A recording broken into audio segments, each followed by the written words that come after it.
조선의 법과 신분이 여인의 삶을 가두던 시대. 누구도 주목하지 않았던 비단 열필, 그리고 이름 없는 몸종 하나.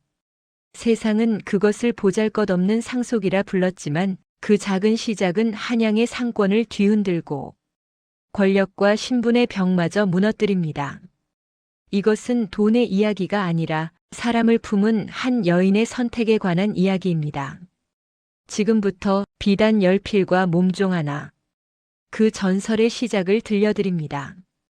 이야기가 시작되기 전 구독과 좋아요 그리고 알림 설정으로 영상 제작에 큰 힘이 되어주세요.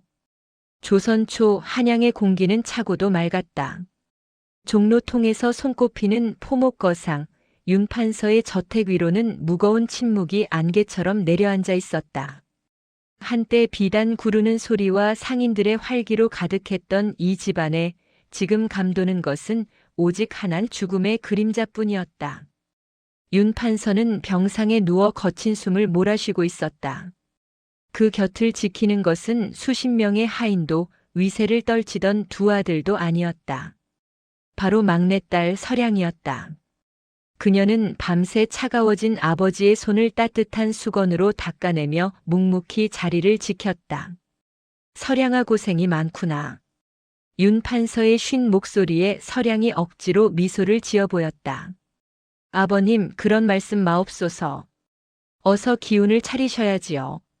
하지만 서량은 알고 있었다. 아버지의 눈동자에서 생기의 불꽃이 서서히 꺼져가고 있음을. 그때 닫혀있던 방문이 거칠게 열리며 장남 윤석과 차남 윤철이 들이닥쳤다. 그들의 얼굴에는 부친의 병세를 걱정하는 기색보다는 초조함과 탐욕이 뒤섞인 기묘한 열기가 서려 있었다. 아버님, 소자 윤석입니다. 이제 정신이 좀 드십니까? 윤석은 서량을 밀치듯 자리에서 밀어내며 아버지 곁으로 다가앉았다. 뒤따라온 윤철 역시 형의 눈치를 보며 한마디 거들었다. 아버님, 집안의 대소사를 정하셔야 할 때가 아니옵니까? 상단 식구들도 모두 아버님의 결단을 기다리고 있습니다. 상단 식구들이라는 핑계를 댔지만 서량은 그 말이 무엇을 뜻하는지 잘 알았다. 그것은 아버지가 평생을 일군 포목점의 열쇠와 금고 속의 금은보화, 그리고 한양 근교의 넓은 땅 문서를 누가 차지할 것인가에 대한 물음이었다. 윤판서는 자식들의 얼굴을 하나하나 뜯어보았다. 장남 윤석은 성격이 불같고 오만하여 사람 귀한 줄을 몰랐고, 차남 윤철은 눈치는 빠르나 줏대가 없어 큰일을 맡기기엔 역부족이었다. 그리고 마지막으로 구석에 조용히 서 있는 막내딸 서량을 보았다. 그녀는 여인으로 태어났다는 이유로 늘 뒷방의 구슬처럼 숨겨져 지냈으나 아버지가 장부를 정리할 때 곁에서 숫자를 읊고 비단의 결을 읽어내던 총명한 아이였다. 윤판서가 마침내 무거운 입술을 뗐다. 오너라, 내 재산을 나눌 것이니 너희의 원을 말해보거라. 방 안의 공기가 팽팽하게 얼어붙었다. 윤석이 기다렸다는 듯 먼저 머리를 조아렸다. 아버님, 소자는 이 집안의 종손으로서 종로의 큰 포목전과 그곳에 쌓인 비단 꾸러미 그리고 가문의 위세를 지킬 금은 보화를 원하옵니다. 그것이 있어야 아버님의 함자를 계속 빛낼 수 있지 않겠습니까? 윤판서는 힘겹게 고개를 끄덕였다. 이어 차남 윤철이 나섰다. 아버님, 소자는 형님을 도와 가문을 보필할 것이니 한양 외곽의 전답과 땅 문서들을 주십시오. 땅은 거짓말을 하지 않으니 소자가 잘 갈무리해 보겠습니다. 두 아들의 눈에는 승리감이 서렸다. 이제 남은 것은 보잘것없는 잡동사니와 몇 푼 안 되는 엽전뿐일 터였다. 윤판서의 시선이 서량에게 멈췄다. 서량아, 너는 무엇을 원하느냐?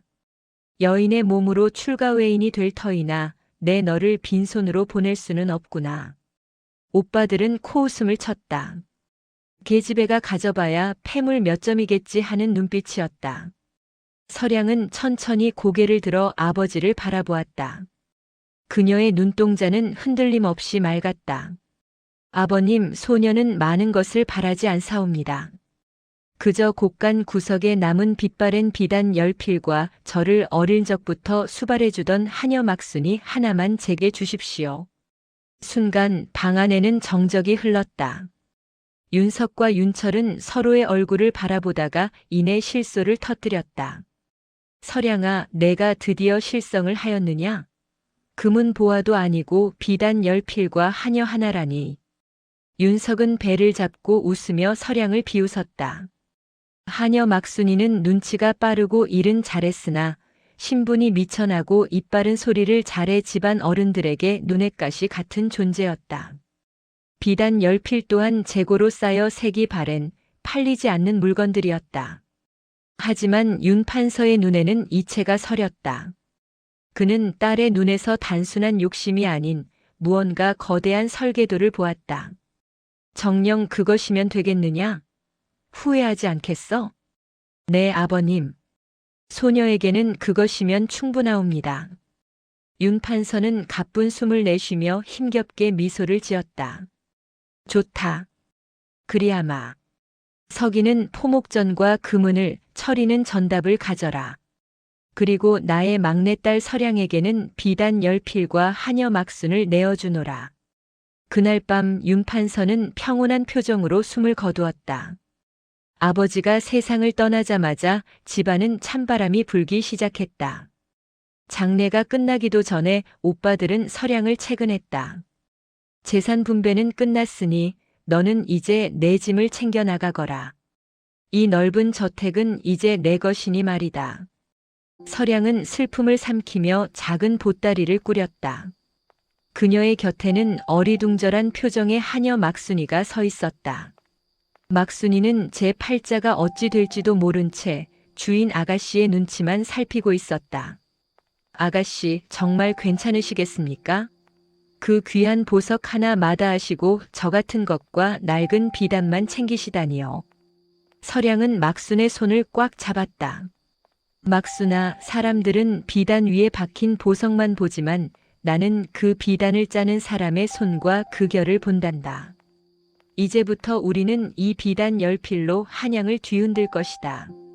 준비되었느냐? 서량의 단단한 목소리에 막순의 눈이 크게 떠졌다. 뒷방에서 수줍게 웃던 아가씨의 모습은 간대없고 그곳에는 새로운 세상을 꿈꾸는 한 명의 여장부가 서 있었다. 달빛이 비치는 종로 뒷골목, 두 여인의 그림자가 길게 늘어지며 위대한 전설의 시작을 알리고 있었다. 부친의 장례가 끝나기 무섭게 집안은 아수라장이 되었다. 큰오빠 윤석은 상복을 벗기도 전에 포목점의 장부를 움켜쥐었고 둘째 오빠 윤철은 땅 문서를 들고 전답을 확인하러 떠났다. 그들에게 막내 동생 서량은 이제 한솥밥을 먹는 식구가 아니라 빨리 치워버려야 할 짐에 불과했다. 자, 여기 약속한 비단 열필이다. 먼지가 좀 탔지만 내가 원한 것이니 불만은 없겠지? 윤석이 툭 던진 비단 더미는 창고 구석에서 몇 년이나 묵어 곰팡내마저 감돌았다. 색은 바랬고 무늬는 촌스러워 누구도 거들떠보지 않던 재고품이었다. 막수는 그 비단들을 보며 기가 막힌 듯 입을 벌렸다. 나으리, 아무리 그래도 그렇지요. 아버님 유산인데 어찌 이런 몹쓸 것을. 입 닥쳐라. 상속받은 종년이 어디서 주인의 결정에 토를 다느냐. 윤석의 불호령에 막순이 움찔하며 물러섰다. 하지만 서량은 담담했다. 그녀는 먼지 쌓인 비단을 정성스럽게 수레에 실으며 오빠들을 향해 조용히 절을 올렸다. 아버님의 유산을 잘 챙겨주셔서 고맙습니다, 오라버니. 부디 가문을 번성시키시길 빌겠습니다. 서량은 미련 없이 대문을 나섰다. 등 뒤에서 바보 같은 계집애, 평생 그 천한 종년이랑 비단이나 뜯어먹고 살아라. 하는 윤석의 비웃음이 들려왔지만 서량은 단 한 번도 뒤돌아보지 않았다.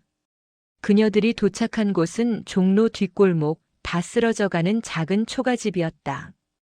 비바람만 겨우 피할 정도의 좁은 방 두 칸과 부엌 하나. 막수는 짐을 풀며 결국 울음을 터뜨렸다. 아가씨, 이게 무슨 고생입니까? 차라리 큰 나으리 바지 가랑이라도 붙잡고 매달리시지 그랬습니까? 그 비단 10필 팔아봐야 입에 풀칠이나 하겠냐고요. 서량은 묵묵히 빗자루를 들어 방을 쓸어내더니 막순을 가까이 불렀다. 막순아, 너는 왜 내가 수많은 하인 중에 너를 택했는지 아느냐? 막순이 눈물을 닦으며 고개를 가로저었다. 서량이 막순의 거친 손을 잡으며 말을 이었다. 3년 전 아버님 상단에 큰 분량이 났을 때를 기억하느냐?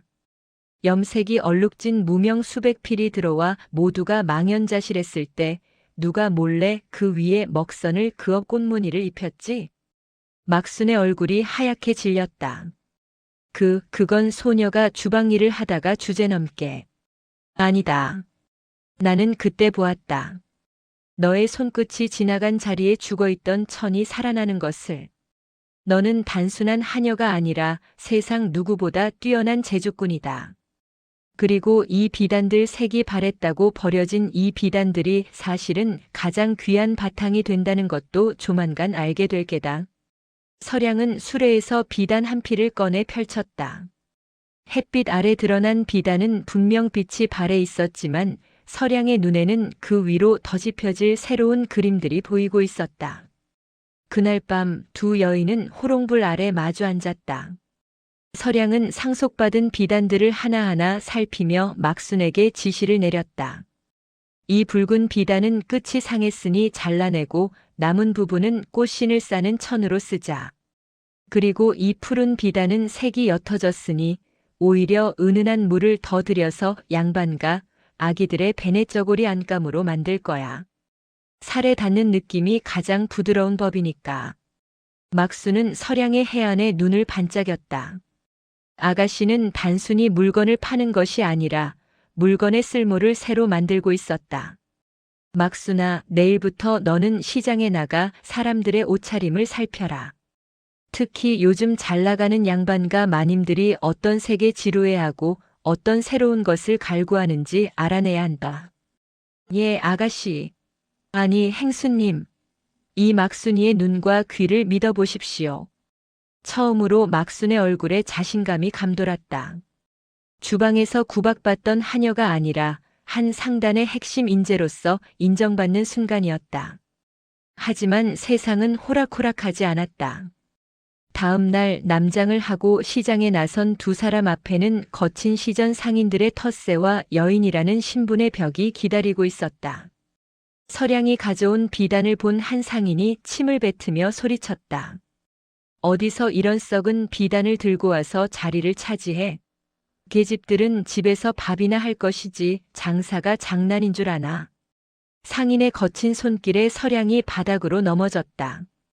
먼지투성이가 된 비단을 보며 막순이 달려들려 할 때 서량이 그녀의 손을 제지했다. 서량은 흙먼지를 털어내며 상인의 눈을 똑바로 응시했다. 나으리, 이 비단이 썩었는지 아닌지는 내일 다시 와서 판단해 주시지요. 그때도 이 물건이 썩어 보인다면 제 스스로 이 시장을 떠나겠습니다. 서량의 단단한 눈빛에 상인은 멈칫했다. 지혜로운 막내딸과 재주 넘치는 하녀의 본격적인 승부수가 던져진 것이다. 시전 상인의 모욕을 뒤로하고 초가집으로 돌아온 서량의 옷가지는 흙먼지 투성이었다. 분을 참지 못한 막순이 발을 동동 구르며 씩씩거렸다. 아가씨, 어찌 그리 참으셨습니까? 저 무례한 작태를 보고도 어찌 내일 다시 오겠다는 약조를 하셨냐 말입니다. 저 바랜 비단들이 하루아침에 새것이 되기라도 한답니까? 서량은 말없이 대야에 물을 떠다 먼지 묻은 손을 닦았다. 그리고는 창고 구석에 밀어두었던 비단 보따리를 풀었다. 막순아, 장사꾼은 입이 아니라 물건으로 말하는 법이다. 저 상인이 내 뺨을 친 것은 내 자존심을 건드린 것이 아니라 내 안목을 비웃은 것이야. 그러니 안목으로 되갚아 주어야지. 서량은 막순에게 집안 대대로 내려오던 귀한 천연 염료 주머니를 건넸다. 치자 쪽 홍화 아버지가 생전에 아끼시던 것들이었다. 이 바랜 비단들은 색이 빠진 게 아니라 새로운 색을 받아들일 준비가 된 것이다. 막순아, 내 재주를 부려다오. 이 옅은 옥색 비단 위에 내가 보았던 그 밤안개 같은 먹선을 입혀보겠느냐? 그날 밤 작은 초가집은 거대한 공방으로 변했다. 막수는 서량의 지휘 아래 비단을 삶고 헹구고 그 위에 조심스럽게 붓을 놀렸다. 서량은 그 곁에서 등잔불을 밝히며 막순이 지치지 않도록 격려했다. 바랜 비단 위에 막순의 섬세한 붓질이 더해지자 촌스러웠던 얼룩은 어느새 고즈넉한 산수화의 구름이 되었고 바랜 자국은 은은한 달빛의 그림자가 되었다. 한편 대저택을 차지한 큰오빠 윤석은 승리에 도취해 있었다. 그는 아버지가 남긴 금은 보화를 꺼내 기생집에서 호기를 부렸다. 하하!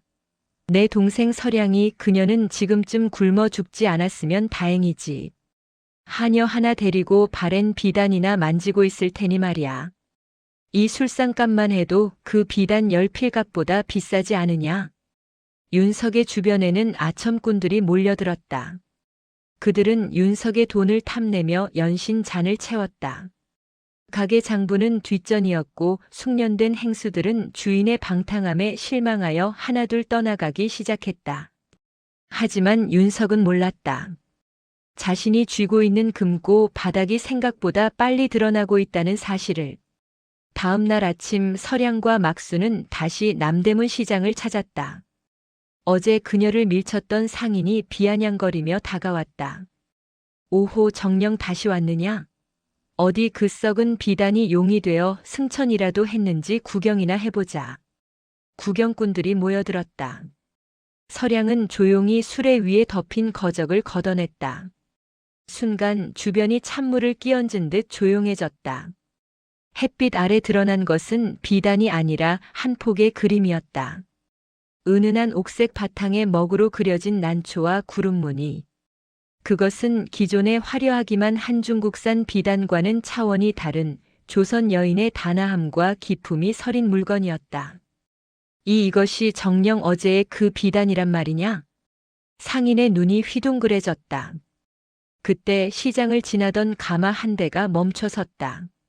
가마의 문이 열리고 화려한 비단옷을 입은 여인이 내렸다. 그녀는 한양에서 안목 높기로 소문난 판서댁 부인이었다. 잠깐 그 비단 내 평생 이런 기품 있는 결은 처음 보는구나. 주인이 누구냐? 서량은 차분하게 고개를 숙였다. 소녀가 주인입니다, 마님. 이것은 색이 바랜 것이 아니라 세월의 깊이를 담아 다시 태어난 비단이옵니다. 부인은 비단을 만져보더니 감탄을 금치 못했다. 값은 묻지 않겠다. 여기 있는 비단을 모두 우리 집으로 보내거라. 그리고 내일 당장 우리 댁으로 와서 내 딸아이의 홀레복 배자도 상의하자꾸나. 주변 상인들이 술렁였다. 단 한 번의 거래로 서량은 비단 10필 중 3필을 황금값에 팔아치웠다. 어제 서량을 밀쳤던 상인은 얼굴이 붉어져 슬그머니 자취를 감췄다. 첫 장사를 마치고 돌아오는 길 서량의 손에는 묵직한 엽전 꾸러미가 들려 있었다. 막수는 믿기지 않는 듯 연신 돈봉투를 만져보았다. 아가씨 아니 행수님, 정말 해내셨습니다. 아버님이 주신 비단 10필이 정말 황금이 되었어요. 서량은 멀리 보이는 오빠의 대저택을 잠시 바라보았다. 그곳에서는 여전히 풍악 소리가 흘러나오고 있었다. 막수나, 이제 시작이다. 오라버니들이 버린 것이 얼마나 귀한 것이었는지 이제 한양 전체가 알게 될 게다. 서량의 눈빛은 저무는 노을보다 더 붉고 강렬하게 타오르고 있었다. 판서댁 부인과의 거래는 삽시간에 입소문을 탔다. 한양 땅에서 안목 좀 있다는 마님들 사이에서 종로 뒷골목에 가면 그림을 그리는 비단 장수가 있다더라는 소문이 돌기 시작한 것이다. 서량과 막수는 쉴 틈이 없었다. 남은 비단 7필을 재단하고 염색하고 다시 막순의 붓끝으로 생명력을 불어넣는 작업이 밤낮 없이 이어졌다. 서량은 단순히 비단을 파는 것에 그치지 않았다. 그녀는 막순에게 새로운 역할을 부여했다. 막순아, 이제 너는 하녀가 아니라 이 상단의 화공 행수다. 내가 비단의 결을 보고 판로를 뚫는다면 너는 그 위에 가치를 입히는 사람이야. 내가 없으면 이 비단들은 그저 낡은 천일 뿐임을 잊지 마라. 막수는 제 손에 묻은 먹물을 보며 울컥했다. 평생 부엌대기로 살다 죽을 팔자인 줄 알았는데 아가씨는 자신에게 행수라는 이름을 주었다. 막수는 그 믿음에 답하듯 밤을 새워 비단 위에 조선의 산천을 수놓듯 그려 넣었다. 하지만 호사다 마라 했던가. 서량의 성공 소식은 대저택에서 흥청망청 지내던 큰오빠 윤석의 귀에도 들어갔다. 뭐라? 그 가시네가 팔리지도 않는 쓰레기 비단으로 돈을 벌어? 그것도 판서댁 마님을 단골로 삼았다고. 윤석은 술상을 엎으며 포효했다. 자신의 상단은 행수들이 빠져나가 매출이 반토막 났는데 비웃으며 내쫓은 여동생이 승승장구한다는 사실을 견딜 수 없었다. 그는 즉시 아끼는 신복을 불렀다. 가서 그년이 장사하는 꼴을 살펴라. 그리고 시전 상인들을 매수해서라도 다시는 시장 바닥에 발을 못 붙이게 해. 며칠 뒤 서량이 남은 비단 4피를 들고 시장에 나섰을 때였다. 평소와 달리 시장 분위기가 험악했다. 시전의 우두머리 격인 중개 상인이 서량의 앞을 가로막았다. 어이, 듣보잡 장사꾼. 여기서 장사를 하려면 자릿세를 내야 한다는 건 알고 있나? 그리고 자네가 파는 비단, 이거 나라에서 금지한 사치품 아닌가? 말도 안 되는 억지였다. 윤석의 사주를 받은 상인들이 서량을 압박하기 시작했다. 구경꾼들이 모여들었고 험악한 덩치들이 서량의 비단 수레를 뒤엎으려 했다. 막순이 앞을 가로막았지만 힘부족이었다. 그때 서량이 차분하지만 서늘한 목소리로 입을 열었다. 사치품이라니요. 이 비단은 아버님께서 생전에 나라에 공을 세워 하사받으신 물건이거나 합법적으로 세금을 내고 들여온 재고품들입니다. 관아의 장부와 대조해 보시겠습니까? 상인들이 주춤했다. 서량은 그 틈을 놓치지 않고 수레 위에 놓인 비단 한 피를 높이 치켜들었다. 또한 저는 이 비단을 파는 것이 아니라 재능을 파는 것입니다. 이 그림은 제 행수가 정성을 다해 그린 것이니 이것이 사치라면 도화서의 그림들도 모두 불살라야 할 것입니다. 상인들이 당황하여 서로 눈치만 보던 그때 시장통을 가로질러 화려한 차림의 여관 한 명이 다가왔다. 그녀의 가슴에는 대궐에서 사용하는 패가 걸려 있었다. 이곳에 서량이라는 이가 장사를 한다고 들었다. 중전마님께서 처소의 병풍을 장식할 비단이 필요하시다 하여 내 직접 찾아왔느니라. 대궐의 상궁이 나타나자 시전 상인들은 혼비백산하여 길을 터주었다. 윤석의 사주를 받았던 이들도 중전의 명이라는 말에 감히 입을 뻥긋하지 못했다. 서량은 단아하게 절을 올렸다. 제가 서량입니다. 마님, 중전마님의 안목에 부끄럽지 않을 물건이 여기 있습니다. 서량은 막순이 가장 공을 들인 매화 문양 비단을 펼쳤다. 살얼음을 뚫고 피어난 매화가 비단 위에서 살아 움직이는 듯 했다. 상궁의 눈이 경탄으로 반짝였다. 기품이 넘치는구나. 당장 이 비단들을 챙겨 입궐하도록 해라. 서량은 무너진 수레를 세우며 멀리서 이 광경을 지켜보고 있을 오빠의 눈길을 느꼈다. 그녀는 고개를 들어 하늘을 보았다. 아버지가 돌아가신 지 이제 겨우 한 달 서량은 하녀 한 명과 함께 대궐의 문턱을 넘게 된 것이다. 한편 골목 뒤에서 이 모든 것을 지켜보던 윤석의 신복은 겁에 질려 윤석에게 달려갔다. 소식을 들은 윤석은 얼굴이 흑빛이 되었다. 궁궐 납품이라고. 내 동생이 감히 중전마님의 장사꾼이 되었단 말이냐? 탐욕에 눈먼 오빠와 지혜로 무장한 막내딸의 간극은 이제 돌이킬 수 없을 만큼 벌어지기 시작했다. 중전마님의 부름을 받았다는 소식은 한양 상계를 뒤흔들었다. 하지만 서량은 들뜨지 않았다. 궁궐은 영광스러운 곳인 동시에 사소한 실수 하나로 목숨이 위태로울 수 있는 서슬 퍼런 곳임을 잘 알고 있었기 때문이다. 막순아, 내일부터는 치마를 벗고 바지를 입어야겠다. 서량의 말에 막순이 눈을 동그랗게 떴다. 예, 아가씨, 그게 무슨 말씀이십니까? 여인이 바지를 입다니요.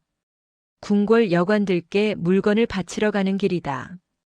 계집의 몸으로 큰 짐을 지고 대궐 문턱을 넘으면 수군거리는 입들이 많을 게야. 장사꾼에게 성별은 거추장스러운 껍데기일 뿐이다. 우리는 오늘부터 설행수와 막행수 2명의 젊은 상인으로 거듭나는 것이다. 다음 날 아침 서량과 막수는 머리를 틀어 올리고 남자의 옷차림을 한 채 거울 앞에 섰다. 서량의 단아한 얼굴은 갓 아래서 더욱 총명해 보였고 다부진 체격의 막수는 영락없는 젊은 일꾼의 모습이었다. 두 사람은 비단을 정성스럽게 싼 괴나리 보찜을 어깨에 메고 대궐로 향했다. 궁궐의 문은 높고 견고했다. 하지만 상궁의 안내로 들어선 처소에는 또 다른 난관이 기다리고 있었다. 중전의 총애를 시기하던 제조 상궁이 서량이 가져온 비단을 손톱으로 긁으며 트집을 잡기 시작한 것이다. 이게 정령 그림이란 말이냐? 색이 옅어 기품이 없고 천의 결이 거칠어 보이는데 어찌 이런 것을 감히 중전마님께 바친단 말이냐? 혹시 저작거리의 가짜 장수들이 아니냐? 막순의 얼굴이 붉어지며 주먹이 꽉 쥐어졌다. 그때 서량이 차분하게 앞으로 나서며 절을 올렸다. 상궁마님, 비단의 결이 거칠어 보이는 것은 인위적인 광택을 내지 않았기 때문입니다. 빛을 직접 받으면 화려하나 촛불 아래서는 눈을 피로하게 하는 법이지요. 하지만 이 비단은 달빛 아래서 은은하게 제 색을 바랍니다. 중전마님께서 밤에 서책을 보실 때 눈을 편안하게 해드릴 최적의 안감입니다. 서량은 미리 준비해온 호롱불을 켜서 비단 뒤편에 비추었다. 그러자 신기한 일이 벌어졌다.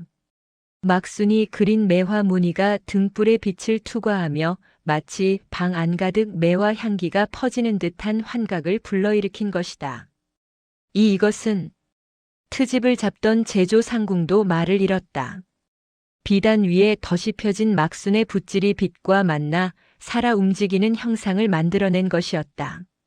소란을 듣고 문 뒤에서 지켜보던 중전이 마침내 입을 열었다. 그만하여라. 내 장사꾼의 해안이 이토록 깊은 것은 처음 보는구나. 짐을 내려놓고 상을 내리거라. 중전의 찬사는 곧 서량의 승리를 의미했다.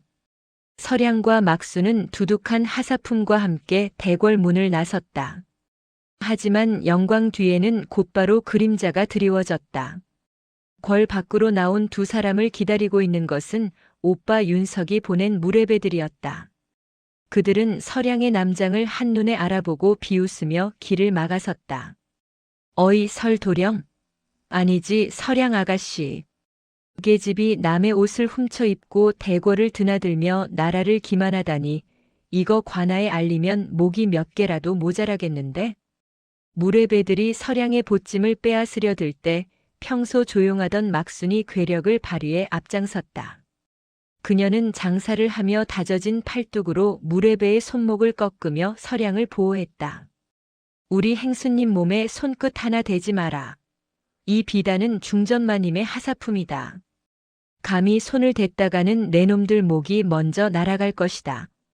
중전의 명패가 반짝이자 무례배들은 겁에 질려 흩어졌다.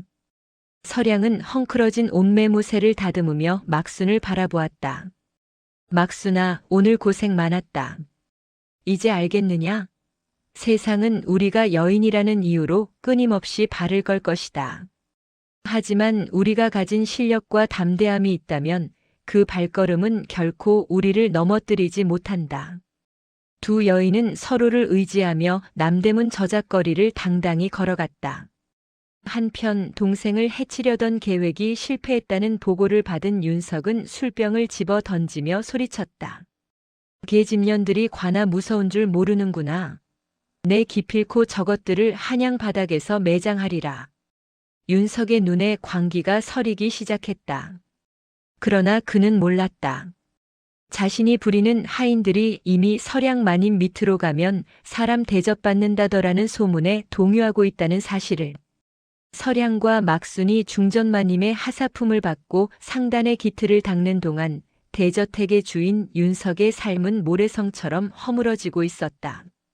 아버지가 일군 종로 최고의 포목전 윤가 상점은 예전의 위용을 잃은 지 오래였다.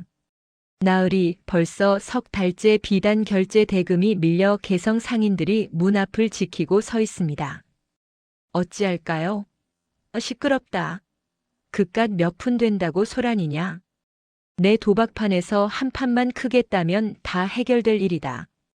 윤석은 충원하는 행수들을 내쫓고 술상 앞에 앉았다. 그는 아버지가 남긴 땅 문서를 하나둘 전당포에 맡기며 일확천금을 꿈꿨다. 하지만 운은 실력을 이기지 못하는 법. 윤석의 주변에는 오직 그의 돈을 뜯어내려는 아첨꾼과 사기꾼들만 득실거렸다. 어느 날 윤석은 평소처럼 도박장에서 밤을 지새우고 비틀거리며 돌아오다 제 눈을 의심했다. 종로 저작거리 노른자 땅에 못 보던 새 가게가 문을 열었는데 그 간판이 예사롭지 않았다. 마이너스 설막상단. 눈설의 막막. 서량과 막순의 이름 한자씩을 딴 가게였다. 그곳은 이미 비단을 구하려는 양반과 가마들로 인산인해를 이루고 있었다. 저것들이 감히 내 코앞에 가게를 내. 윤석이 분노에 차가게 안으로 들이닥쳤다. 가게 안에서는 말끔하게 차려입은 서량이 장부를 정리하고 있었고 막수는 손님들에게 비단의 문양을 설명하고 있었다. 내 인연 서량아. 아비가 죽자마자 계집이 남부끄러운 줄 모르고 시장판에 뛰어들더니 이제는 대놓고 오라비의 상권을 침해하느냐. 윤석의 고함에 손님들이 수군거리며 물러났다. 서량은 붓을 내려놓고 차분하게 오빠를 바라보았다. 그녀의 눈빛은 예전의 뒷방 소녀가 아니었다. 오라버니, 상권은 침해하는 것이 아니라 실력으로 얻는 것입니다. 오라버니의 포목전은 비단의 먼지만 쌓여가고 손님들은 예우받지 못해 발길을 돌린 지 오래라 들었습니다. 장사꾼이 손님을 탓해서야 되겠습니까? 이게 어디서 말대답이냐? 당장 이 가게 문 닫지 못해? 이 집도 내가 입은 옷도 다 내 집안의 피땀이다. 윤석이 난동을 부리려 할 때 가게 뒤편에서 낯익은 얼굴들이 나타났다. 그들은 윤석이 돈 안 된다며 쫓아냈던 아버지의 옛 충복들이었다. 나으리, 그만하십시오. 저희는 이제 설 행수님을 모시기로 했습니다. 사람 귀한 줄 모르는 주인 밑에서는 비단 한 필도 지킬 수 없음을 깨달았기 때문입니다. 충복들의 배신에 윤석은 뒷목을 잡았다. 그는 분을 이기지 못해 길길이 뛰다가 품 안에서 구겨진 종이 한 장을 떨어뜨렸다. 서량이 그 종이를 주워들자 윤석의 얼굴이 흑빛이 되었다. 그것은 다름 아닌 윤가 상점 포목전의 매매 계약서였다. 도박 빚을 갚지 못해 포목전 건물 자체가 담보로 잡힌 것이었다. 오라버니, 정녕 아버님의 평생을 도박판에 던지신 것입니까? 서량의 목소리가 떨렸다. 윤석은 서둘러 종이를 뺏어들며 도망치듯 가게를 빠져나갔다. 그날 밤 서량은 아버지가 물려준 비단 10필 중 마지막 한 필을 어루만졌다. 막수나, 오라버니가 무너지고 있다. 그것은 개인의 몰락이 아니라 우리 가업의 멸망이야. 나는 아버님의 이름을 지켜야겠다. 하지만 행수님, 큰나으리는 행수님을 괴롭히기만 하셨지 않습니까? 오빠를 위해서가 아니다. 종로의 상도를 지키고 아버님의 포목점을 살려내기 위해서야. 내일 전당포 주인들을 모두 만나야겠다. 서량은 아버지가 가르쳐준 마지막 가르침을 떠올렸다. 진정한 부는 위기의 순간에 사람을 구하는 데서 나온다. 한편 집으로 돌아간 윤석에게는 사채업자들이 들이닥쳐 가구며 땅 문서를 죄다 쓸어가기 시작했다. 대저택의 기와장이 뜯겨나가는 소리가 한양 도심에 울려 퍼졌다. 명문 거상 윤 판서의 가문이 무너지기 일보 직전이었다. 제7부 예고 서량은 오빠의 빚을 대신 갚아주는 조건으로 포목전의 운영권을 넘겨받으려 합니다. 하지만 자존심만 남은 윤석은 동생에게 무릎 꿇으니 상점을 불태우겠다며 위협하는데 대저택의 기와가 뜯겨나가고 빚쟁이들이 마당을 점령한 그 시각 서량은 고심에 빠졌다. 오라비 윤석은 이미 이성을 잃었다. 그는 전당포 주인들에게 머리채를 잡히면서도 내 동생이 대궐의 장사꾼이니 그년에게 돈을 받아내라 며 추태를 부렸다. 서량은 괴짝에 모아둔 은자를 확인했다. 비단 10필로 시작해 대궐 납품과 판서댁 거래로 일군 소중한 미천이었다. 행수님, 정녕 저 아까운 돈을 큰나으리의 도박 빚을 갚는 데 쓰시렵니까? 저 돈이면 우리 설막 상단을 2배로 키울 수 있습니다. 막순의 만류에 서량은 단호히 고개를 저었다. 상단을 키우는 것은 나중에도 할 수 있다. 하지만 종로 한복판에서 윤 판서의 아들이 도박 빚에 팔려갔다는 소문이 나는 순간 아버님이 평생 쌓아온 신용은 영원히 죽는 게야. 장사꾼에게 목숨보다 귀한 것이 신용이라 하셨다. 나는 오늘 오빠의 목숨이 아니라 아버님의 이름을 사려는 것이다. 서량은 전당포 주인들을 설막상단으로 불렀다. 그리고 그들 앞에 은자 주머니를 내려놓았다. 오라버니의 빚을 내가 청산하겠소. 단 조건이 있소. 윤가 포목전의 건물과 상호 그리고 남은 모든 물건에 대한 권리를 내게 넘긴다는 공증을 써주시오. 전당포 주인들은 돈만 받으면 그만이었기에 서둘러 도장을 찍었다. 소식을 듣고 달려온 윤석은 동생이 제 빚을 갚았다는 안도감도 잠시 가게 권리를 가져갔다는 말에 광분했다. 이 독한 가시네. 오라비의 약점을 잡아 가업을 통째로 삼키려 드느냐? 내 눈에 흙이 들어가기 전엔 그 포목전 문턱도 못 넘을 줄 알아라. 차라리 불을 질러버리고 말지. 윤석은 술 취한 몸으로 포목전에 달려가 횃불을 들고 설쳤다. 행수들과 하인들이 말렸지만 막무가내였다. 그때 서량이 차가운 밤 공기를 가르며 포목전 앞에 나타났다. 불을 지르시려거든 지르십시오. 하지만 오라버니 그 불길 속에 타 죽는 것은 비단 더미가 아니라 아버님의 마지막 자부심일 것입니다. 그리고 그 대가로 오라버니는 평생 관아의 옥사에서 썩게 되겠지요. 서량의 서늘한 목소리에 윤석의 손이 떨렸다. 서량은 천천히 다가가 오빠의 손에서 횃불을 빼서 바닥에 던져 껐다. 이제 물러나십시오. 이곳은 더 이상 오라버니의 놀이터가 아닙니다. 제가 다시 아버님의 비단 향기가 나는 곳으로 만들 것입니다. 윤석은 허망하게 주저앉았다. 서량은 곧바로 포목전의 문을 열었다. 창고에는 먼지 쌓인 비단들이 가득했다. 윤석이 관리를 소홀히 한 탓에 좀이 먹거나 습기에 찬 것들이 태반이었다. 직원들은 한숨을 내쉬었다. 이걸 어찌합니까, 행수님. 죄다 버려야 할 물건들 뿐입니다. 서량은 비단 하나하나를 손으로 쓸어보았다. 그리고 막순을 돌아보며 미소 지었다. 막순아, 내 재주가 다시 필요하구나. 좀 먹은 자리에는 꽃잎을 그려넣고 습기 찬 얼룩 위에는 흐르는 시냇물을 그려보자. 상처난 비단에 마음을 담으면 세상에 단 하나뿐인 보물이 되는 법이니까. 그날부터 서량과 막순은 포목전에서 밤을 지새웠다. 막순은 좀 먹은 구멍 위에 나비가 앉은 듯한 문양을 그려 넣었고 서량은 그 문양에 어울리는 새로운 매듭을 고안했다. 그것은 상처를 치유하는 비단이라 불리며 한양 여인들 사이에서 다시금 폭발적인 반응을 불러일으켰다. 사람들은 이제 포목전의 이름을 새로 부르기 시작했다. 상처난 비단도 저 여인의 손을 거치면 꽃이 된다지. 서량은 그렇게 오빠가 망쳐놓은 가업을 자신의 지혜와 막순의 예술로 다시 세우고 있었다.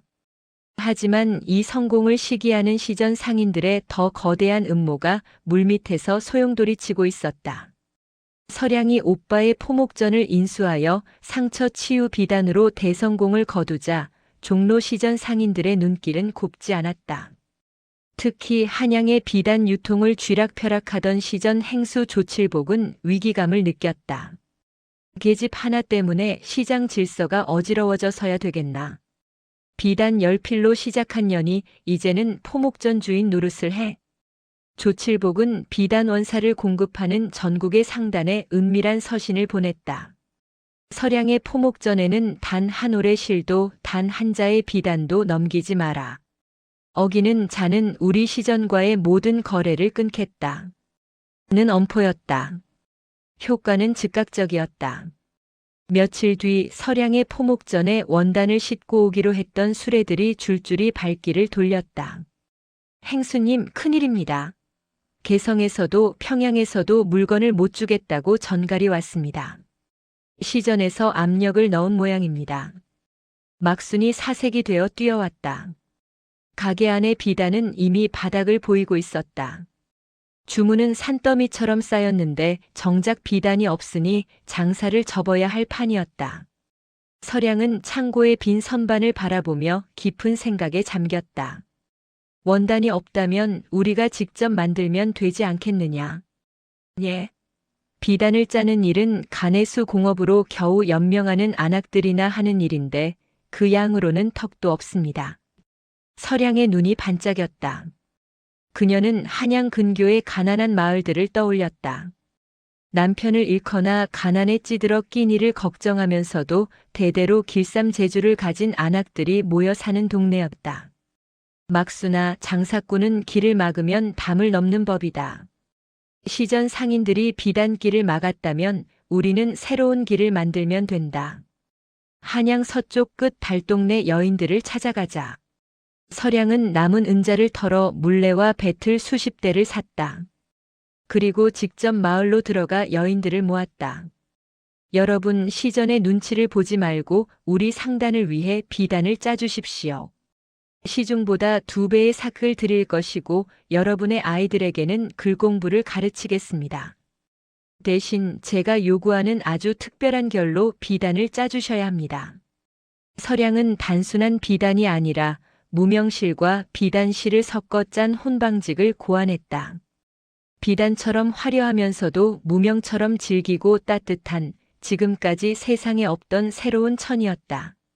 마을 여인들은 서량의 제안에 눈물을 흘리며 배틀 앞에 앉았다. 밤낮으로 배틀 소리가 마을 가득 울려 퍼졌다. 조칠복과 시전 상인들은 서량이 곧 망할 것이라며 잔치를 벌였지만 보름 뒤 종로 바닥에는 해괴한 소문이 돌기 시작했다. 그 집 비단은 겨울엔 따뜻하고 여름엔 시원하다며 게다가 값은 비단의 절반인데 기품은 2배라더군. 서량이 내놓은 새로운 직물, 서량사는 대성공이었다. 비단을 살 엄두를 못 내던 중인층과 검소함을 강조하던 선비들까지 서량의 가게로 구름처럼 몰려들었다. 원단을 차단하면 무너질 줄 알았던 서량이 오히려 직접 생산 체계를 갖추며 시전의 독점을 깨버린 것이다. 이럴 수가, 우리가 공급을 막았는데 어디서 저런 물건을 해온단 말이냐. 조칠복이 뒷목을 잡고 쓰러졌다는 소식이 들려왔을 때 서량은 마을 여인들이 짠 첫 번째 서량사 한 필을 막순에게 건넸다. 막순아, 이 천은 거칠고 투박한 손들이 모여 만든 보석이다. 이제 그 위에 내가 가장 아끼는 꽃무늬를 수놓아다오. 이것은 시전의 탐욕을 이겨낸 우리의 자부심이다. 서량은 이제 단순한 상인이 아니었다. 소외된 여인들에게 일자리를 주고 기득권의 횡포에 맞서는 종로의 진정한 대행수로 거듭나고 있었다. 하지만 자존심이 상할 대로 상한 조칠복은 이제 관아의 힘을 빌려 서량을 옥죄려 음모를 꾸미기 시작했다. 서량이 내놓은 서량사는 그야말로 한양을 뒤집어 놓았다. 비단처럼 부드러우면서도 무명처럼 질긴 이 묘한 옷감은 실용과 기품을 동시에 잡았다는 상류층의 극찬을 받으며 삽시간에 사대부가의 안방까지 침투했다. 시전 상인들이 원단을 막자 아예 원단을 창조해버린 서량의 기지에 조칠복은 밤잠을 설쳤다.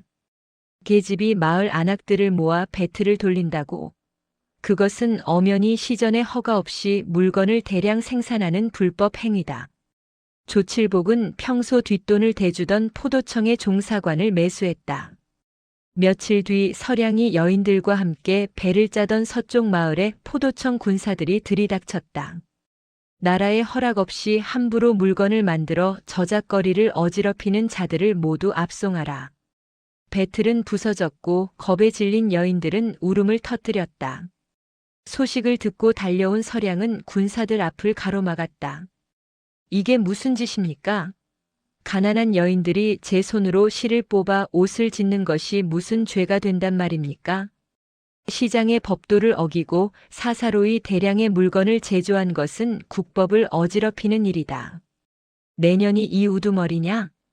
종사관이 비열하게 웃으며 서량의 손목을 잡으려 할 때 막순이 몽둥이를 들고 앞을 막아섰다.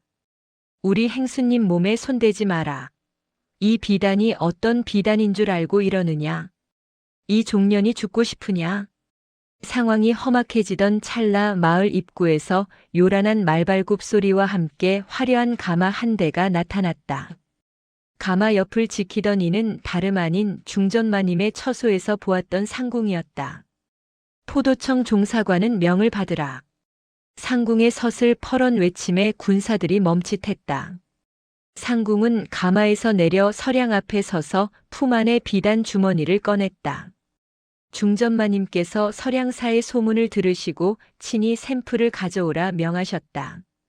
또한 이 옷감을 짜는 여인들을 왕실 공의 거처로 보호하라 하셨거늘 어찌 관하에서 감히 왕실의 일을 방해하느냐?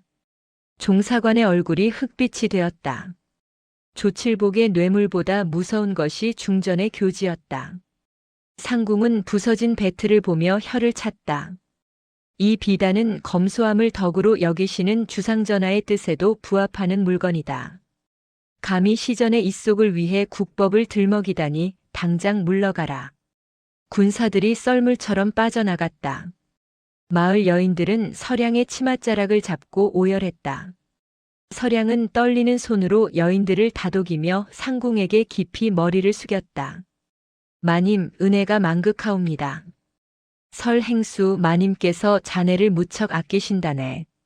장사꾼의 재주가 백성을 먹여 살리는 것을 보셨으니 말이야. 자, 어서 물건을 준비하게. 조만간 대궐의 정식 납품권을 논의할 자리가 마련될 것이야.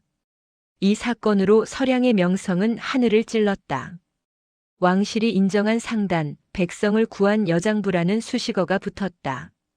이제 한양의 여인들은 서량의 옷을 입지 않으면 유행에 뒤처진다고 여길 정도였다. 한편 동생을 짓밟으려던 윤석은 자기 집 안방에서 들려오는 소식에 미쳐 날뛰었다. 뭐라? 중전마님이 그년을 보호해? 조칠복 그 멍청한 놈이 일을 다 망쳤구나. 윤석은 이제 마지막 남은 자존심마저 내팽개쳤다. 그는 동생의 성공을 시기하는 또 다른 세력, 즉 서량의 혼담을 이용해 그녀를 상계에서 퇴출하려는 은밀한 계획을 세우기 시작했다. 장사꾼으로 승승장구하는 서량을 어느 집안의 며느리로 가둬버려 손발을 묶으려는 비열한 수작이었다.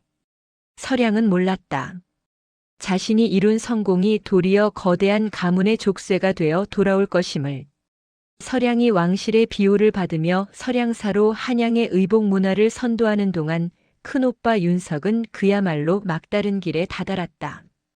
서량이 빚을 갚아주고 포목전의 운영권을 가져갔을 때 그는 그것이 동생의 배려인 줄 모르고 오직 빼앗겼다는 피해의식에만 사로잡혀 있었다.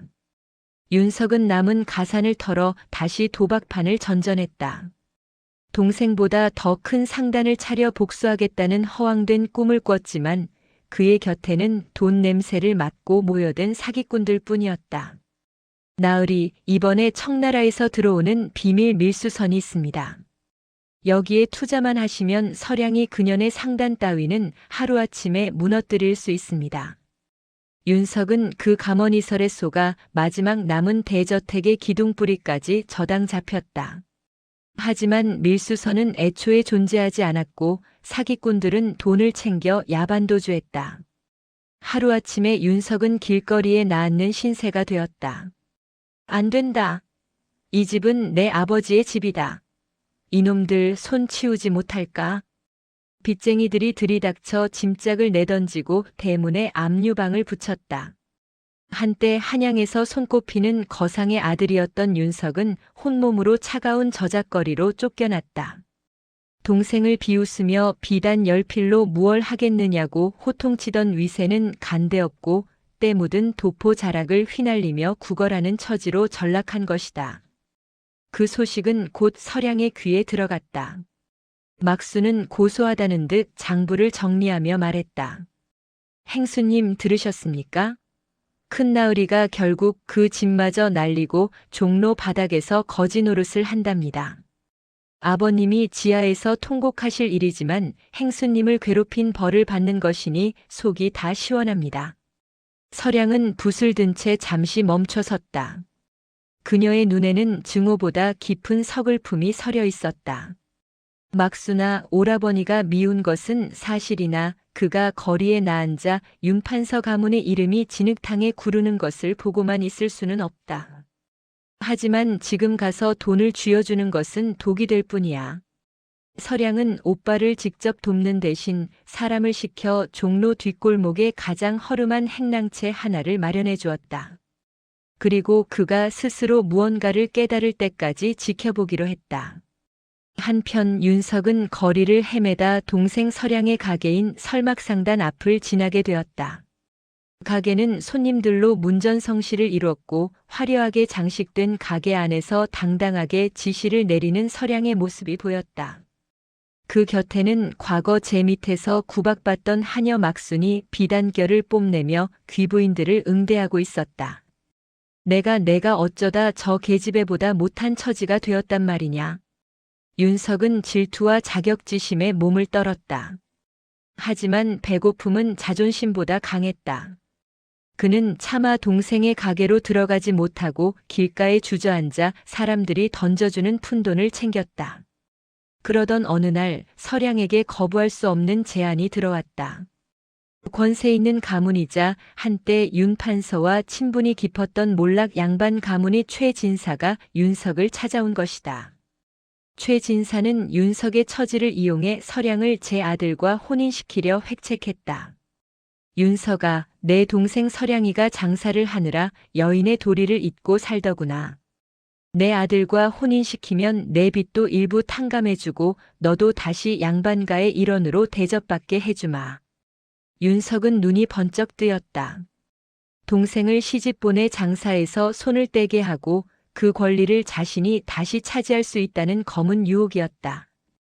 윤석은 최진사와 손을 잡고 서량의 강제 혼담을 추진하기 시작했다. 서량아, 오라비의 마지막 명이다. 양반가로 시집가서 조용히 안 사람으로 살아라. 장사는 이제 내가 맡을 것이니. 윤석이 최진사와 함께 가게에 들이닥쳐 혼서를 내밀었을 때 서량은 비로소 깨달았다. 오빠는 여전히 사람이 아닌 돈과 신분의 노예로 살고 있다는 사실을. 서량은 인생 최대의 위기 앞에서 가장 위험한 도박을 결심했다. 최진사가 내민 혼서는 서량의 목을 조르는 밧줄과 같았다. 조선 땅에서 오라비의 결정은 곧 가문의 결정이었고 여인이 이를 거스르는 것은 삼강오륜을 저버리는 폐륜으로 치부되던 시대였다. 윤석은 비열한 미소를 지으며 최진사 곁에서 거드름을 피웠다. 서량아, 최진사댁 자제분은 비록 가세가 기울었다 하나 뼈대 있는 가문이 선비시다. 내가 장사치로 이름을 날려본들 평생 산 것 소리를 듣겠느냐? 이번 기회에 족보를 세우고 상단 운영권은 이 오라비에게 넘기거라. 막순이 분에 겨워 앞장서려 했으나 서량이 손을 들어 제지했다. 서량은 차분하게 최진사를 응시했다. 진사 어른, 저희 가문과 아버님을 생각하시는 마음은 감사하오나 저는 이미 장사꾼의 피가 흐르는 몸입니다. 시집가서 안방마님으로 갇히는 것은 제게 죽음과 같습니다. 하여 제안을 하나 드리고자 합니다. 제안이라니? 감히 혼담을 놓고 흥정을 하겠다는 게냐? 최진사가 불쾌한 기색을 내비치자 서량이 단호하게 말을 이었다. 최진사댁이 몰락한 이유가 과거 개성 상단과의 거래에서 입은 막대한 빚 때문이라 들었습니다. 한 달을 주십시오. 제가 그 빚을 모두 청산하고 진사댁의 명예를 되찾아드리겠습니다. 만약 실패한다면 제 발로 가마에 올라 귀댁의 며느리가 되고 이 포목전의 열쇠도 오라버니께 바치겠습니다. 방 안이 술렁였다. 최 진사의 빚은 대저택 몇 채 값에 달하는 거액이었다. 최 진사는 믿져야 본전이라는 생각에 탐욕스러운 눈빛을 빛냈다. 좋다. 내가 정녕 그 빚을 갚는다면 내 너를 기계 높은 여인으로 인정하고 혼담을 물려주마. 하지만 실패한다면 약조대로 해야 할 것이다. 최 진사와 윤석이 기세등등하게 물러가자 막순이 서량의 치맛자락을 잡고 울먹였다. 행수님 제정신이십니까? 그 거액을 어찌 한 달 만에 만드신단 말입니까? 이건 스스로 호랑이 굴로 걸어 들어가시는 꼴입니다. 서량은 떨리는 손을 감추며 창밖을 보았다. 막수나 장사꾼은 위기의 순간에 가장 비싼 물건을 팔아야 한다. 이제 우리는 비단이 아니라 권위를 팔 것이다. 서량의 전략은 파격적이었다. 그녀는 곧바로 대궐 납품권으로 얻은 인맥을 동원해 한양의 내로라 하는 사대부 마님들을 초대했다. 그리고 서량사 중에서도 가장 희귀하고 짜기 힘든 무지갯빛 운문사를 선보였다. 보는 각도에 따라 색이 변하는 이 비단은 서량과 막순이 밤을 새워 연구한 비기였다. 마님들, 이 비단은 한 달에 오직 3필만 나옵니다. 이 옷을 입으시는 분은 중전마님과 같은 격조를 지니게 될 것입니다. 다만 이 비단은 돈으로만 살 수 없습니다. 최 진사댁의 명예를 회복하는 기부금 명목의 전표를 구매하시는 분께 우선권을 드리겠습니다. 서량은 한정판이라는 개념과 명분을 결합했다. 평소 최 진사댁의 마음의 빚이 있거나 권세를 과시하고 싶어 안달난 마님들이 앞다투어 전표를 사들였다. 비단의 희소성이 높아질수록 가격은 천정부지로 솟구쳤다. 한 달이 지나기 사흘 전 서량의 괴짝에는 최 진사의 빚을 청산하고도 남을 만큼의 은자가 쌓였다. 소식을 들은 윤석은 경악했다. 말도 안 돼. 계집년이 어떻게 한 달 만에 그 거액을 모은단 말이냐. 윤석은 다급해진 나머지 최 진사를 부추겨 서량의 비단 창고에 불을 지르려 하거나 물건을 빼돌리려 획책했다. 하지만 이미 서량에게 감화된 포목전 식구들과 막순의 철저한 감시망을 뚫을 수는 없었다. 마침내 한 달째 되는 날 서량은 최 진사 앞에 빚증서와 은자 주머니를 내놓았다. 진사얼은 약조한 빚을 모두 갚았습니다. 이제 혼담은 없던 일로 해주시고 다시는 제 장사에 관여하지 마십시오. 최 진사는 할 말을 잃고 은자를 챙겨 황급히 떠났다. 홀로 남겨진 윤석은 서량의 차가운 눈빛 앞에 무릎을 꿇었다. 서량아, 내가 미쳤었다. 한 번만 용서해다오. 서량은 오빠를 향해 서늘하게 말했다. 오라버니, 이번이 마지막 기회입니다. 더는 아버님의 이름을 더럽히지 마십시오. 이제부터 오라버니는 제 가게의 마당을 쓰는 일부터 다시 시작하셔야 할 것입니다. 서량은 비로소 신분의 굴레와 가문의 억압에서 스스로를 해방시켰다. 하지만 승리의 기쁨도 잠시 막순의 눈빛이 흔들리고 있었다. 서량의 성공이 커질수록 하녀 출신인 막순은 자신이 서량의 곁에 계속 머물러도 될지 깊은 고민에 빠지기 시작한 것이다. 서량이 최 진사의 빚을 해결하고 혼담을 물리쳤다는 소식은 한양 전체를 뒤흔든 전설이 되었다. 이제 서량은 단순한 장사꾼이 아니라 사대부 가문의 운명을 좌우할 정도의 거물로 성장했다. 하지만 서량의 마음은 무거웠다. 성공의 정점에서 그녀의 그림자가 되어준 막순이 흔들리고 있었기 때문이다. 막순아, 내일은 궁궐에서 연향잔치 있다니 우리가 직접 비단을 올리러 가자. 서량의 부름에 막순은 힘없이 고개를 저었다. 행수님, 이제 저는 그만 가야 할 것 같습니다. 저작거리에서는 제가 막 행수라 불리지만 궁궐 문턱만 넘으면 저는 그저 아가씨의 발치를 지키는 종년일 뿐이지 않습니까? 행수님의 앞길에 제 신분이 걸림돌이 될까 두렵습니다.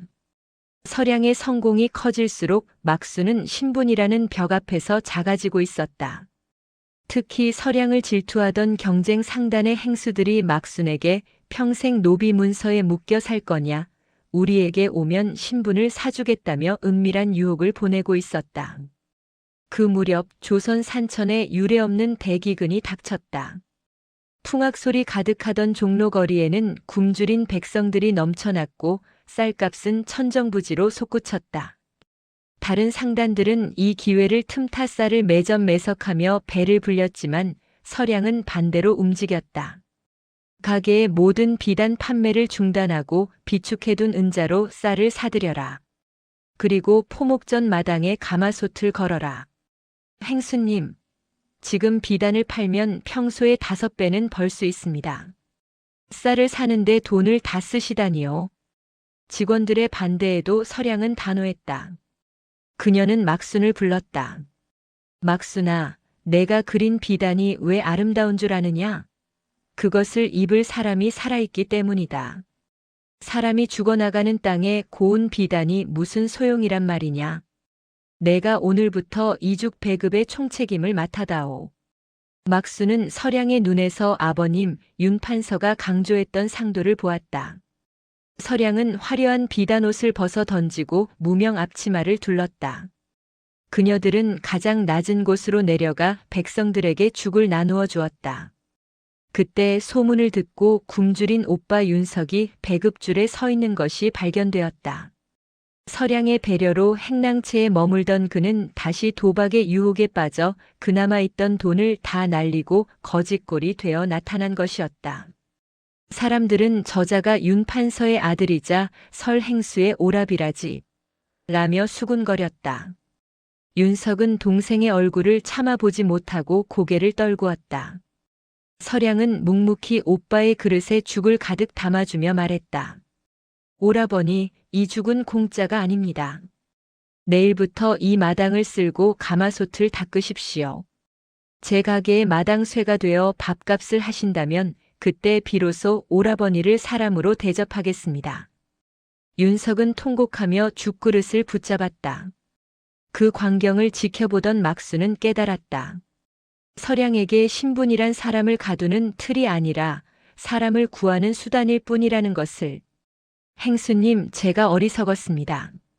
신분보다 귀한 것이 사람임을 잊고 있었습니다. 저를 탐내던 상단의 유혹을 뿌리치고 저는 행수님 곁에서 가장 낮은 곳의 부자가 되겠습니다. 막수는 제 손으로 노비 문서를 불태우려던 서량의 손을 잡았다. 이 문서는 이제 종이가 아니라 제가 행수님과 맺은 신뢰의 증서로 간직하겠습니다. 제가 제 발로 곁에 남는 것, 그것이 제 진짜 자유입니다. 기근의 끝자락 한양 백성들은 서량을 여중군자라 칭송하기 시작했다.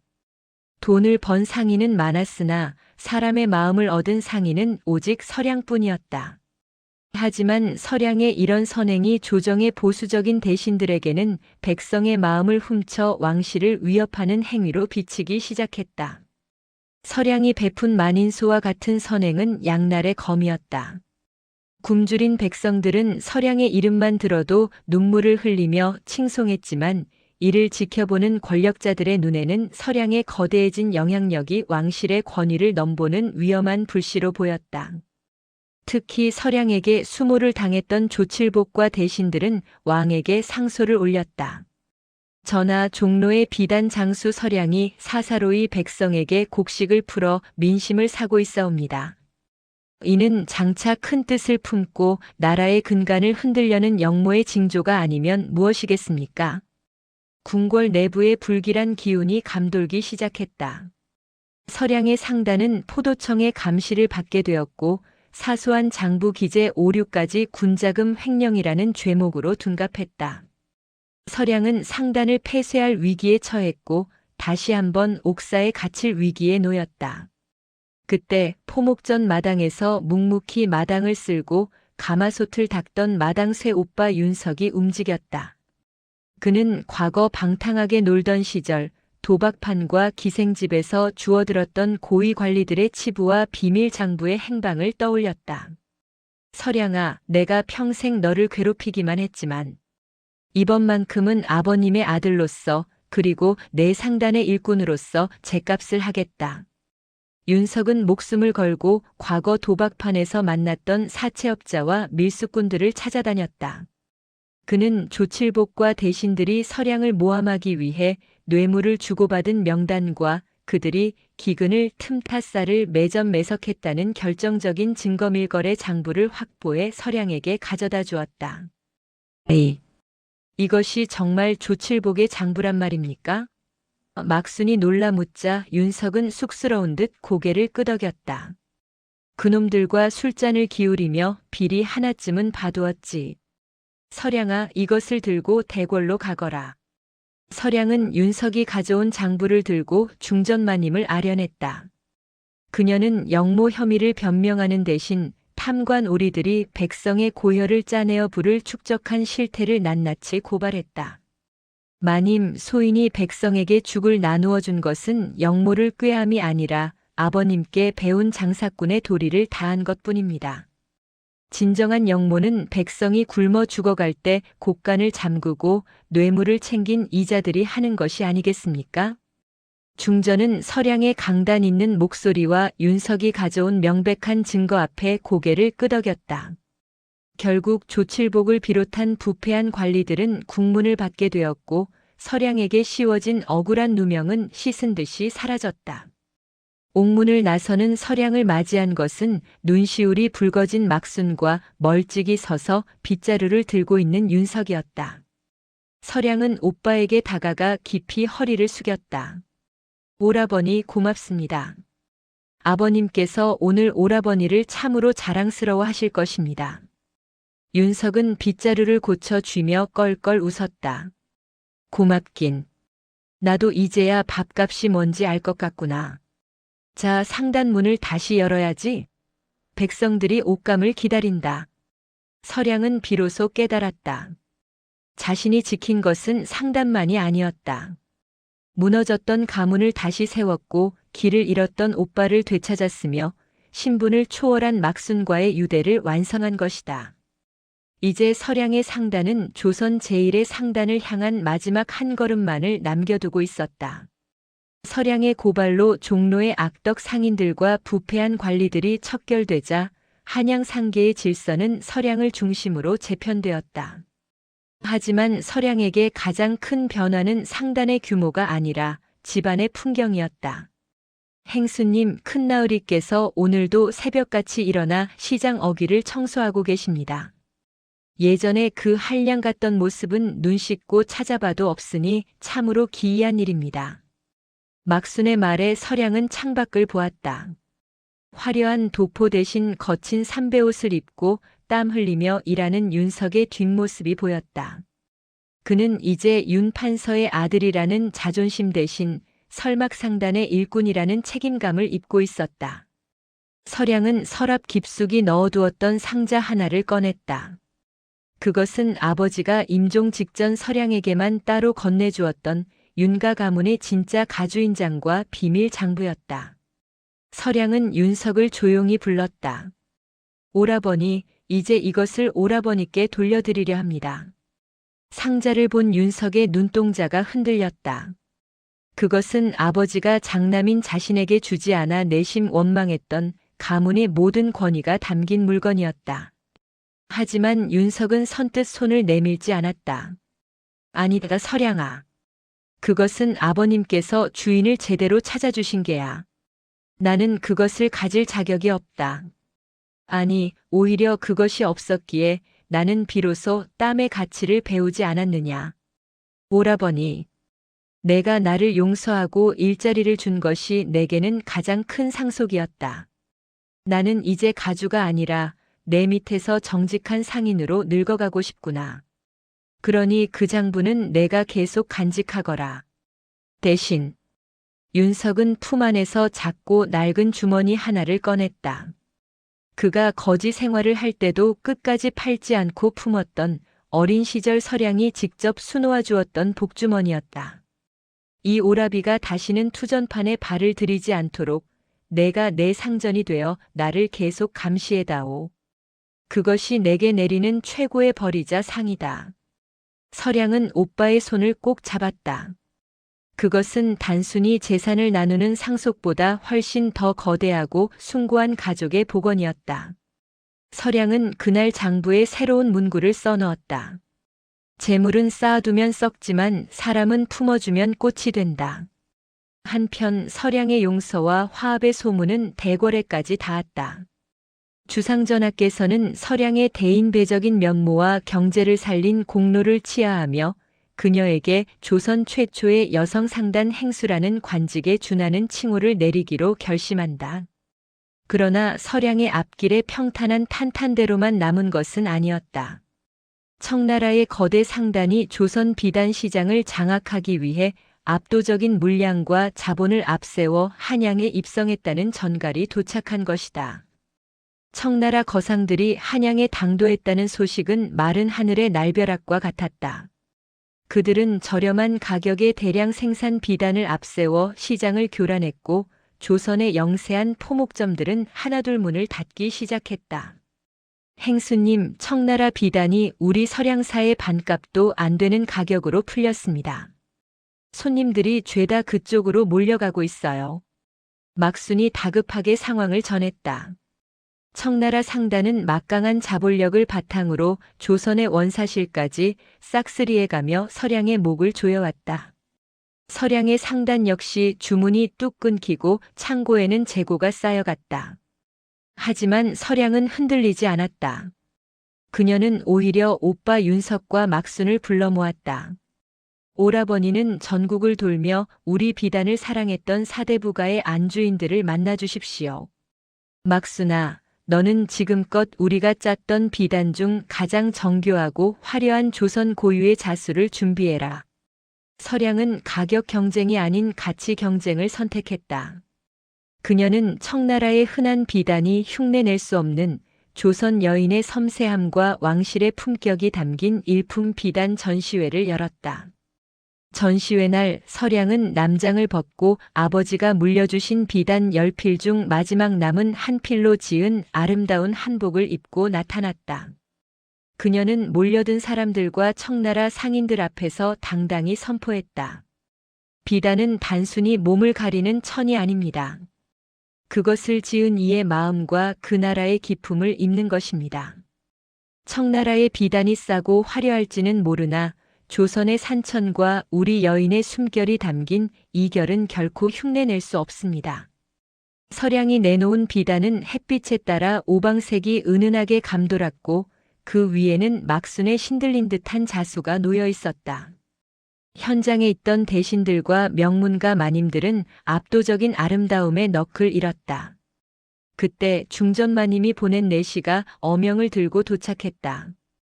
왕실의 모든 관복과 내명부의 의복을 설막상단의 비단으로 지정하노라. 왕실의 공인은 곧 최고의 브랜드가 되었음을 의미했다. 싼 값만 쫓던 민심은 다시 조선의 자부심인 서량에게로 돌아왔다. 청나라 상인들은 조선 비단의 독보적인 품질과 왕실의 비호를 이기지 못하고 짐을 쌌다. 전쟁이 끝난 뒤 서량은 명실상부한 조선 제1의 상단 행수로 우뚝 섰다. 그녀의 포목전은 종로의 상징이 되었고 한양의 모든 상인이 서량의 말 한마디에 귀를 기울였다. 윤석은 마당을 쓰는 일꾼에서 어느덧 상단의 듬직한 지배인으로 성장해 있었고 막수는 조선 최고의 자수 명장으로 불리며 자신의 이름을 딴 공방을 가지게 되었다. 막내딸 서량이 일군 기적은 이제 전설이 되어 한양 거리거리에 퍼져나갔다. 세월은 강물처럼 흘러 종로를 호령하던 당찬 여인 서량의 머리에도 어느덧 하얀 서리가 내려앉았다. 조선 제1의 상단으로 우뚝 선 설막상단은 이제 비단뿐만 아니라 전국의 물산을 유통하며 나라의 경제를 지탱하는 거대한 기둥이 되어 있었다. 서량의 곁을 평생 지킨 이들도 각자의 자리에서 꽃을 피웠다. 한때 방탕했던 오라비 윤석은 상단의 엄격한 고문으로서 후학 상인들에게 정직을 가르치다 평온히 눈을 감았고 막수는 조선 최고의 자수장이 되어 수많은 제자를 길러냈다. 자신의 생이 얼마 남지 않았음을 직감한 서량은 상단의 주요 행수들과 자신의 뒤를 이을 젊은 후계자들을 불러 모았다. 사람들은 서량이 평생 일군 그 거대한 금고의 열쇠를 누구에게 넘길지 숨을 죽이며 기다렸다. 서량은 말없이 작은 괴짝 하나를 열었다. 그 안에는 금은 보화 대신 낡고 빛바랜 비단 한 필과 손때 묻은 장부 한 권이 들어있었다. 내가 이 자리까지 올 수 있었던 것은 아버님께 물려받은 금전 때문이 아니었다. 이 빛바랜 비단 속에서 가치를 발견한 안목과 사람의 마음을 적는 법을 가르쳐준 이 장부 덕분이었지. 서량은 후계자의 손에 열쇠가 아닌 붓을 쥐어주며 나직이 유언을 남겼다. 재산은 물려주면 자식을 나태하게 하나 지혜를 물려주면 가문을 영원하게 한다. 너희는 앞으로 비단을 팔지 말고 사람의 진심을 팔거라. 가장 낮은 곳에 있는 사람을 귀하게 여기는 상인만이 비로소 가장 높은 곳의 부자가 될 수 있느니라. 서량은 그날 밤 아버지가 물려주셨던 비단 10필 중 마지막 조각으로 만든 보자기 위로 조용히 눈을 감았다. 그녀의 얼굴은 마치 큰 장사를 마치고 돌아온 상인처럼 평온하고 당당했다. 이튿날 서량의 부고가 전해지자 종로의 모든 상점은 문을 닫고 애도했다. 비단 장수부터 짐꾼 그리고 그녀에게 죽을 얻어먹었던 빈민들까지 수천 명의 사람이 상여 뒤를 따랐다. 조선 역사상 유례없는 상인들의 국장이었다. 수백 년이 흐른 뒤에도 사람들은 종로 뒷골목을 지나며 이야기한다. 낡은 비단 10필과 하녀 한 명으로 조선을 흔들었던 지혜로운 막내딸 서량의 전설을.